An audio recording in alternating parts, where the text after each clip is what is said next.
Naghain na ng patong-patong na reklamo ang Department of Justice sa Office of the Ombudsman laban sa ilang sangkot sa mga anomalya o manong flood control projects. Unang batch pa lang daw ito at asahan ang mga susunod pa. May unang balita si Salima Refran. Kasunod na mga pagdinig. Merong 40%, ako pa may 20%. Hindi po nila alam na doon galing yon sa flood control. Case build-up at witness protection evaluation. Naghain na ng unang batch ng mga reklamo ang Department of Justice sa Office of the Ombudsman kaugnay ng mga maanomalyang flood control projects. Malversation through falsification, perjury at paglabag sa Anti-Graft and Corrupt Practices Act ang mga reklamo mula sa 5 ghost flood control projects ng Bulacan First Engineering District.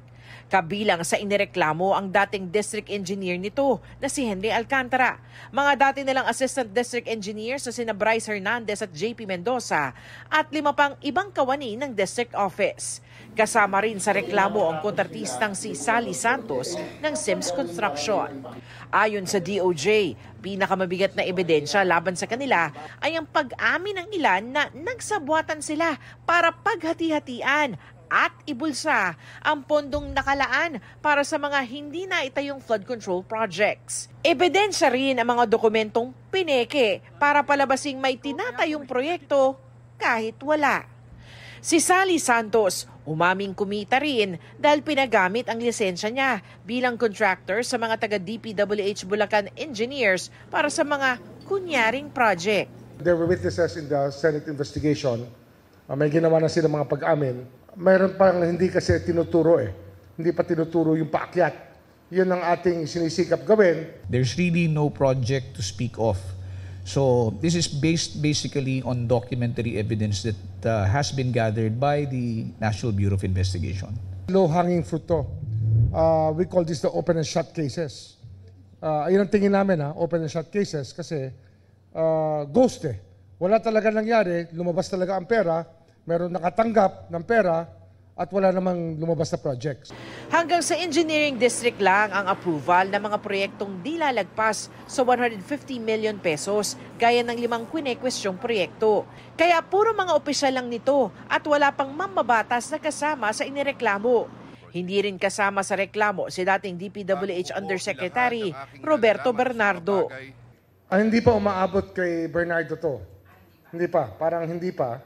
Kasi nga kulang pa sa pag-amin. Ang involved dito, since sila lang naman ang uma-action dito sa mga projects o may control sa mga dokumento at proseso nitong proyekto na ito, ay yung mga district officials, district engineers, assistant district engineers, project managers. Sabi ni Ombudsman Jesus Crispin Remulla na siya ring nanguna sa investigasyon nung nasa DOJ pa siya, may mga matataas na opisyal na sasabit.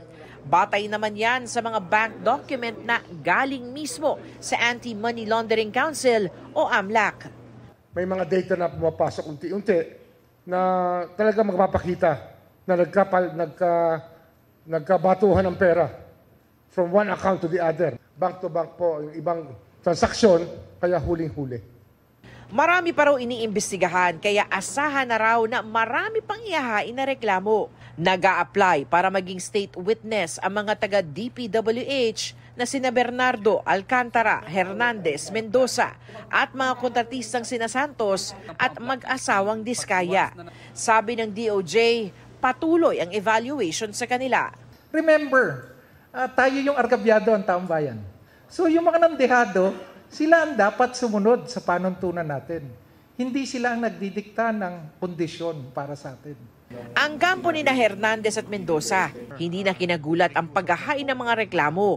Pero umaasa raw silang makikita ng DOJ na mahalaga ang kanilang testimonya para mapanagot ang matataas na opisyal na nasa likod ng mga anomalya. Patuloy na kinukuha ng GMA Integrated News ang panig ng iba pang inireklamo. Ito ang unang balita sa Salima Refran para sa GMA Integrated News. Igan, mauna ka sa mga balita, mag-subscribe na sa GMA Integrated News sa YouTube para sa iba't ibang ulat sa ating bansa.